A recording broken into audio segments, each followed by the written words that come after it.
Sorry, can I say tomorrow's another day? Yes. I want to share a quick story. I was 22 years old, young, got my first, actually second motorcycle.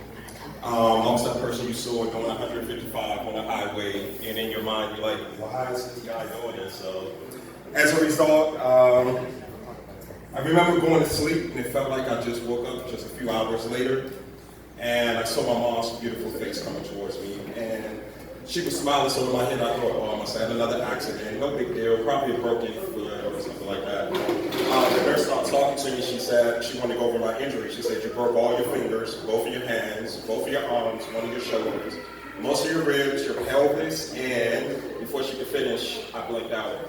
Woke up the second day and realized both of my legs was gone. So it was actually a blessing. I know it sounds funny, but the way I woke up out of my coma, I couldn't do anything. I could barely move my hands, could barely move my arm. But slowly, God started giving that back to me. So all those things that I took for advantage, just breathing, having a hole in my throat, not breathing the way I normally did, it just felt good to get that back.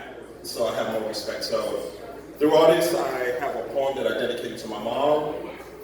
And it goes, they always ask what was wrong with me. No warrants, but I still ran from the police. A man with no fear, a man who don't care. I'm 195 doing 155. Everybody wants to be a rough rider, but don't nobody wants to be a young dyer. People telling sad stories, yakking to me. Sorry to hear that, but it can't happen to me. My brother was reckless. If you see me on the streets, it was only for a second, like from your front mirror to the side of your car, and then I was gone. Acting like my shoe size instead of my age. My life was like my bike, always in the fast lane. God said it's time to grow up. My life, I had to slow up. I thought it was just a dream until that Grim Reaper showed up. I can't imagine the shock that hit your heart around 1 o'clock when the doc said my heart stopped and I wouldn't walk. They put me on life support. Thank God you ain't let them pull the plug. You spent 2 weeks over me just like an angel. I don't remember, but Mom, I thank you. Between my stepdad, my fam, and my crew, plus my best friend, I wouldn't know what to do. God is great, and God is good. And it took something like this before I understood the power of life, the power of God. I got a second chance from the man above. I brought a lot of dripping tears to a lot of people's eyes. I got a second chance at this thing called life.